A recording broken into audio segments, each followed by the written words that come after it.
welcome once again to Safety Hour.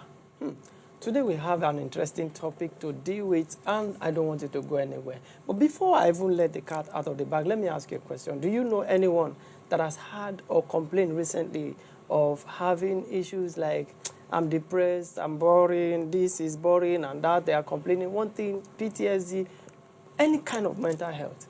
Do you have or know anyone? Please, if you know, call them now on the phone. While we set this stage running, call them to be a part of this program, because we want to talk and look at things that pertain to that. But don't forget, Safety Hour is a place where we look at everything that concerns your safety. Fire, road, home and domestic affairs. Everything that concerns your safety is a concern on this show. But today we're looking at mental health. In case you're watching us for the first time, I am William Loho, and I am being joined by Toluwalope Falako. You're welcome on the show, man. Thank you so much.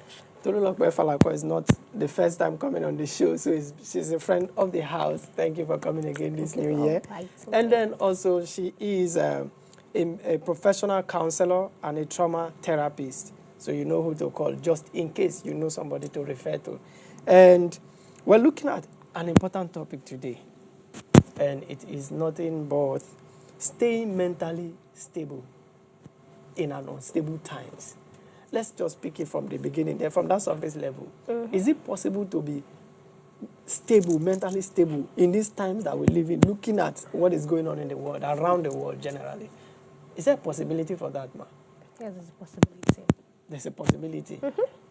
Okay, don't let me jump ahead of us. She said there's a possibility. That means there's hope.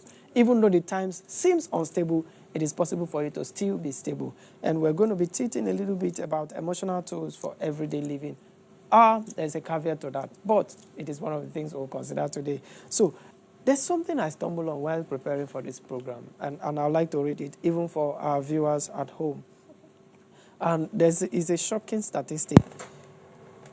It says, according to Google search, you can verify in case you feel I'm not saying what is genuine. You can verify that. You can search it out. It says 20 to 30% of the population, around 40 to 50 million people. I'm talking about localized now, Nigeria alone, suffers from 20 to 30%. Now, figuratively, it means 40 to 50% of the 40 to 50 million people. 40 to 50 million people make up the 20% to 30% of Nigerians. I was just searching for Nigeria alone. Says that suffer from mental health conditions, including high rates of depression and anxiety.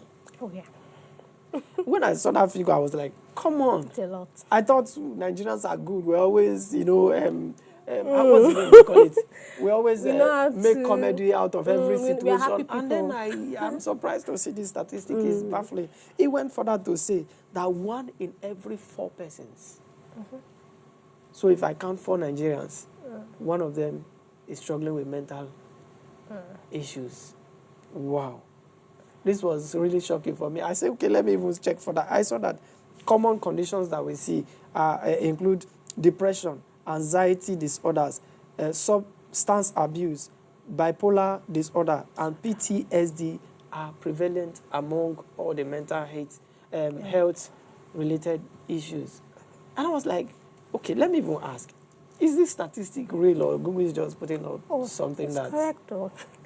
The reason why it feels like Nigerians are not, it feels shocking, is because for everything that happens, we have the tendency to, we are adaptability people, like we can adapt. Easily. We easily adapt to anything. Today the light has fallen down, or the next minute we're all like it didn't happen. Not because we're not going through that, but something else has come and we're like, what? It's not part of our life, so let's move to the next one, the next wahala that is coming. That's why it feels like it's shocking. But it's actually true. It's actually true. If you leave me alone, I would have said mental health practice is not a Nigerian business. People should I hear that a lot. Abroad, take it they're the ones going through stuff. I hear that a lot. I hear that a lot. So that means we've been living with it for a long time. Nigerians just need money to be happy. Interestingly, they say 70% of this population is among the youth. But then that one of the things that drove me to do this search was that I realized that recently, when we were in our early teenage years, some of us didn't hear the word, all this depression. It wasn't a thing. But now sometimes I hear somebody say, I'm depressed, and I'm like, are you proud you are saying you are depressed? Are you really depressed? Let's talk about that depression for a bit. Let's talk about it if it will help. One thing that we do, is labels. Or we are so quick to label things.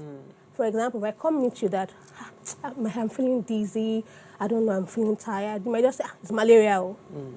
I've not done any tests. You are quick to tell me it's malaria that is doing the job. You know, as a lady of age, I'm telling you that, like I'm vomiting, I'm trying to, you're looking like, can't do pregnancy test. But you don't need a prophet. What is happening? What is not? You are vomiting, a lady vomiting, my dear, go and check. Exactly. So we are quick to put labels on things. So if something happens during my day that made me sad, which I went through emotion of sadness, what I will now tell you is, today depressed me. You know, yeah, we it's just becoming label, almost a slang again. We just label it as what it is. Depression is a mental illness. It's a part of mental illness. It's not like it's an LD. It's an illness. So when something happens to you, you're not quick to give it a name that is not. Sadness is a part of emotions. You as a human being, you will go through happy emotions, sad emotions, angry emotions. If you are always happy 24/7, I will check you. So you need proper checking. Because emotions will play out. Because of work, because of family, relationship, emotions will play out. That Even you know that working on a personal project, sometimes you get that place where but when you are quick to label it, you're not telling me what depression is mental illness. Illness. You see people that are going through depression, in fact, they will not say to you that they are going through depression because they are those who understand what they are going through currently. They are on medicines, they are on checkups, they are just on constant watch. And you had a bad day or you are broke, you're telling me you are depressed. You're just broke. Okay. So when we label, we're quick to give things labels that are not. That's one thing. That's what that depression to me actually gives me concern. When I'm saying that everything is like an household name, I'm depressed. You're not depressed, you're just sad. You're just angry, which is normal for you to be angry. After a while, the angry face will pass. Please, enlighten us a little bit about the difference. Can someone tell? Because it seems like maybe it's becoming a misconception. People don't even understand what depression is. Away from maybe sadness, or you're going through dissatisfaction, or you're upset with somebody who had failed a promise or stuff. Is there a way of fine-tuning the difference? Maybe that will help some of these people, because truly I get it a lot from young people who in the next minute are jumping up and down and you're saying you're depressed. And we're not quick to cast out every spirit in church. Maybe we'll get to that part later. Yeah. So to tell the difference, I should be on a constant watch. This is where you come to play. Because one other thing that would affect us is that we don't want to put in the work. We want quick solutions. Quick fix. So if you can by yourself, check yourself. That's why I'm quick to say, do a daily accountability check for yourself. What happened to me today? What emotions did I go through today? Because if you do not check it, if you do not think it will play out the next day, or it will compile up, and you wake up cranky one day. Like, I'm just angry today. It's not because they just started. Now, what did they do to you? Emotions that you've not even gone past are accumulating to that point. And little things will now trigger it out of you to say, you begin to react. People are like, what's this? You're just angry anyhow. Something might have happened that you've not addressed. Now, when you say someone is depressed, usually we'll say 21 days check. Consistent sadness, loss of hope. Consistent sadness, loss of hope. There's nothing to look forward to anymore. Nothing. Even tomorrow that they say is coming, it's not there. Yeah, you just feel like nothing to look out for anymore. Nothing to look out in family, in school, in marriage. Nothing to hope for. Your hope has gone. We don't have hope. And then sometimes it could come in form of eating, overeating or undereating. Okay. Sleeping, insomnia, or you are sleeping too much. So when we check all this, we are seeing the pattern for 21 days consistently. That is a sign for help. Now, you might think that I'm still okay. I can still go to work. I can still go to this. I can still go to that, which is okay. You can still do those things that your body would want to do. But mentally, you are getting depressed. So when you are noticing that, this has become a pattern, even if it's 2 weeks, I need to speak to somebody. I need to check what is going on with me. And I think why people now avoid it is because of shame. shame to say that this is what I'm going through. And I'm like, what is wrong with you? Everybody's going, you know, in Nigeria. Is that can you sit up? What is wrong with you? So because of what now? My friend, nobody's coming to save you. Stay on your own. You know, so the shame of having to now come to speak, to say it out, brings people under that subjection that there's no need. Let everything just end. But once you have the right person to go meet, the right structure, the right system that you can put yourself under, we can check it. So from there, they can begin to describe either antidepressants, check what do you need therapy, follow-ups, check-ups. They are putting you under emergency. If somebody is sick physically, when you take a person to hospital, they rush them to ICU. It's urgent. We don't need to do one with a state of urgency. So once you have that pattern, you already declare state of urgency. Not because they're going to come put you to serenade you somewhere. You still go about your daily life. But they are making sure that you are revived back. They are reviving hope. They are putting your pattern together, your sleeping pattern together. You are eating normally now. You are able to get things that you want to do excited, not because you just want to do them. They are helping to put your things right back in order. So depression is when we notice some of these patterns, then we can now say that this person is going through signs of depression. And until you are verified by a doctor or a licensed practitioner, you are not depressed. It has to be certified that you are depressed before you can say that. Go and get certificate. No, they have to that was on a lighter not like malaria. They have to tell you that this is what it is. You need to be sure before you need to be certain before you go and permit me to use the word if before you go and self-medicate wrongly. Aha. That's what we do now. I took it right. Yes, you did. So before you go and do self-medication, because if you diagnose yourself by yourself, you will treat yourself. Yeah. And in treating yourself, you might be treating the wrong thing. And then they just say, I just need to go out. The first day, let's go and drink more. Let's go to the club. And then from there, you continue. And you think... You're now autopilot. Don't worry. We will come to that. Again, you started on a powerful note by giving us hope. And you said it's possible to be mentally stable in these unstable times that we find ourselves around the world. Because if at some time I'm trying to avoid the news, because if you just tune on the news like this, is what is happening, one bombing there, one kidnap there, one problem here, one problem. Unfortunately, these are the things that are selling in the news. Okay, you say you try to avoid it. Let me go to social media and then relax a little bit. In fact, those days when we were a little bit younger, it is when I come to you that I will know what you say or hear your opinion or feel your peer pressure. If I stay in my house, your peer pressure will not affect me. But today, right inside the bedroom of my house or the toilet sometimes, these people are buzzing you, giving you, oppressing you, and say, and how do one get to be able to maintain stability? Where do we find it in this environment? It's within, first of all. Let me start from there. Look within. Once you, let me even tie to identity. Okay. Once you know who you are, it's easy to gauge yourself. Number one, I know who I am. I will not be easily, I will not try to, what's the word now? Imitate or compete with you. Compare myself. When you post something on social media, I mean, I saw a post of recently, a woman was celebrating her 50th anniversary. And her husband wanted to surprise her. He surprised her with 2 boxes of money, loaded cash, and roses of flower bouquet. Fresh, not plastic, fresh flowers. You know, she was celebrating it. Oh, wow. They got a reaction when she was shocked and all of that. Somebody will see that in their own, like, look at the husband, I'm like, am I even in a marriage at all? When is it not your mate? It's not your mate. This one is just 5 years. I mean, I've been doing 7 years. You've not even bought me rose. You've not support me rose. Talk more of cash. Money rose. You know, that one now can lead to you not get to the point of start to overthink, start to compare. So number one, comparison. What are you comparing yourself with? What is that weight of comparison that you put upon yourself because of social media?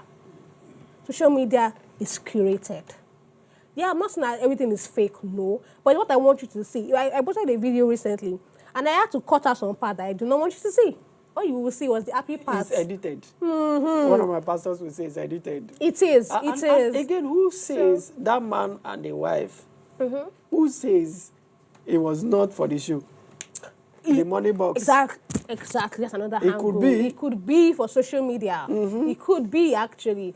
Because, and then, so comparison. Once you know yourself, you cannot go about comparing with everything. And then social media, back again. what are you following, for goodness, especially young people? You will say that I just want to get news, I just want for cruise. What you do, you're feeding your mind, and the brain never forgets. Yeah. Oh, the brain never forgets. That's why it's easy for me to speak what has happened to me years ago. So when you tell me, Tola, I remember this thing, like, it's true, it happened to me years ago. The brain never forgets. So what you're constantly feeding your mind with, you're constantly feeding your eyes with, is sinking in. And you will start to produce that thing in your body. Have you seen your body bring some symptoms out? For example, you say, I feel headache. I don't know why. Nothing happened to me. I just feel my head hot. It could be because of what has happened or what you fed yourself with, your emotions, that is triggering your body to react as symptoms. Or my stomach is paining. It might not be because you need to take paracetamol. It might be that you need to go back to check what happened mentally. What did I get myself into that could have configured that body symptoms? So comparison. What are you following? You don't have to follow everything on social media. And you said that, I can't stand bad, because some people cannot really stand bad news. Some people cannot even see blood. Yeah. It's when people post those things, they cannot take it. They know. You know yourself. You know your state. You know what you can take it. It's not cruise. What am I trying to impress? I know what I cannot allow. Boundary setting. I would not intentionally put myself in places that will bring those things to me. And even when it happens, I know that there's a way that I'm filtering it out immediately, because it's not healthy for me. And I understood that it is not healthy for me. That way of filtering, because how do we get past some of these distractions? Because there are a lot of them. Because on your streets, maybe you're living in an estate, or you're living in a place, and then somebody you know the condition they have, and then, voila, these days they don't bring iPhone out. And then you're wondering, how come iPhone, I know people who live in single room apartments, like single room. Yeah. No toilets. And they're using iPhone. They are using iPhone, big name. Don't let me give figures now. And you're asking, how come? So these are also subtle ways of things that bring stress. Because sometimes they want to now flash it, make a statement, they are buying, you know JJJ is Coke you want to buy, you can afford. Somebody has now come, because you bought Coke. This I know, give me so milk. I think we should even start talking about that. See, first of all, mind your business. Minding your business is very key. Minding the business, your own business. My pastor was saying something some days ago, a few weeks ago in church. He said, what do we define as success, especially young people? What's our definition of success? So success to us is that we own a car. Is that we get that iPhone. Is that we get that apartment that has two standing ACs. But is that really success in its definition? Once you understand what success means to you, you are minding the business that is taking you to that part of success. Somebody using iPhone and that person using Samsung does not affect me, because I know that whatever I'm using now, I can always change it when I'm focused, and when I achieve before time, I can buy it like 10 of what they are even using. And that is not what's supposed to gauge my life, right? If anybody is doing anything, be happy for them. That's another thing. Be genuinely happy for them. Even if it is fake, none of your business say, what did you get it from? Don't mind them, or is that daddy that got it for her? Let me go and meet that daddy. So be happy for people genuinely first. That they're celebrating big success, they're celebrating stories. Oh, this is so nice. Thank you. Move on. Don't now stay there and be like, how did she do it? How can I do my own? You're not stressing your mind. You that are trying to get your career path, you're trying to get that certification to get better. You're not like, let me wait first, I need quick fix. You need quick way, because somebody comes to celebrate something that they're celebrating. Mind your business. What is success to you? And when I talk about filtering, for me, it's hard to bring something past me to distract me. Not like I don't see them, but I already understand where I'm going to, understand what exactly I'm going to at the end of the day. So even if you're doing something beside me, you're celebrating something big, I will be so genuinely happy for you. And after I'm done, welcome, we are going. Social media, after I type, if I want to type comments, this is so cute, I scrolled past.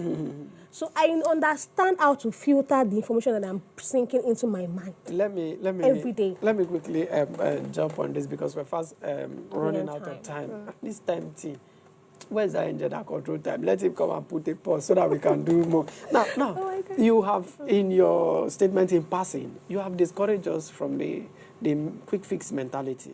Because I wanted to ask, what are some of the coping mechanisms to put yourself emotionally together? But now, maybe you just mention one or two of the quick fixes, and then but give us something that can be more permanent. I know you said we don't like work. Some of us don't like that. We don't like to put in the work, yes. But don't worry, say it anyway. We will adjust.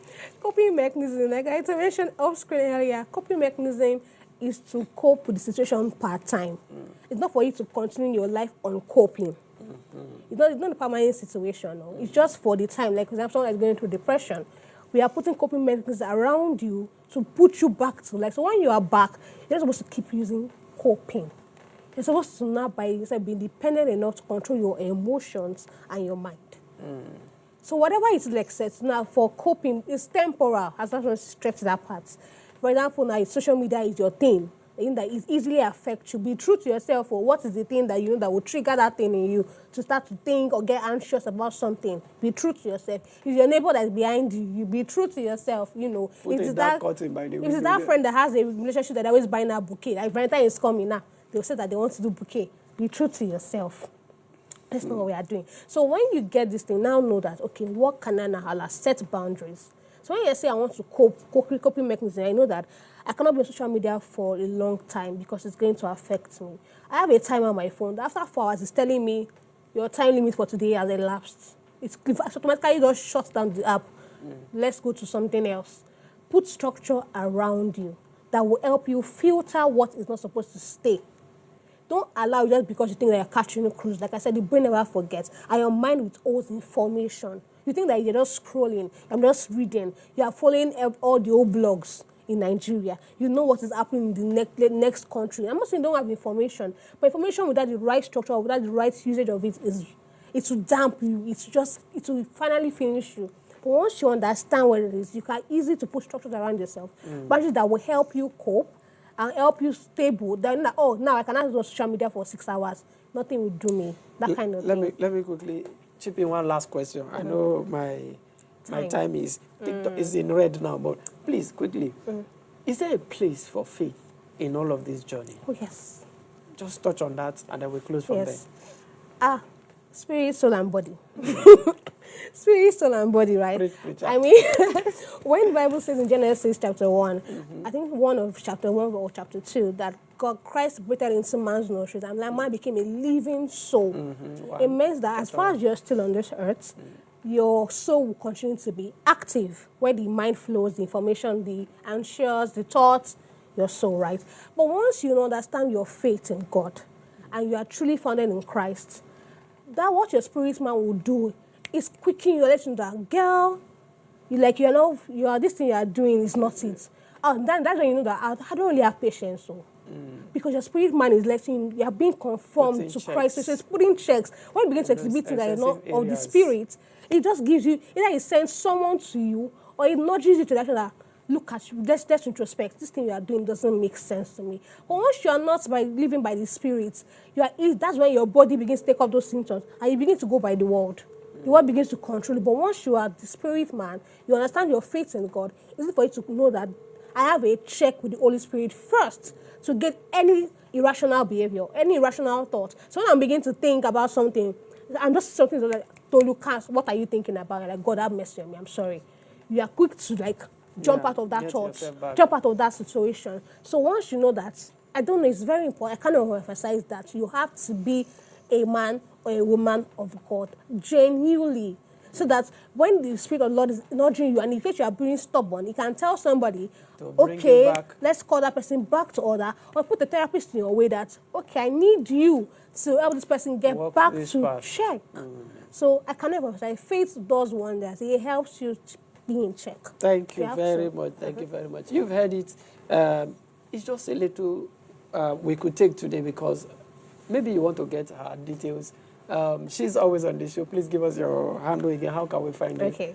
Instagram. I'm getting to be back on social media little by little. Right. Social media is not my thing, but we need to push ourselves. So Toluwalope Falako_.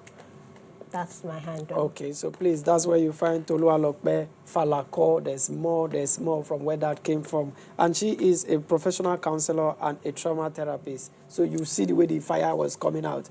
Don't forget, there's a place of faith. It begins with that faith. However, it still doesn't take away the place of having people around, professionals around who will talk to you, who will counsel with you. please take advantage of these systems that the Lord has made available for us by human wisdom also. So that's the much we'll be able to take today. I am William C. Loho, signing you out for Safety Hour today. Until we come your way again, keep watching RTM.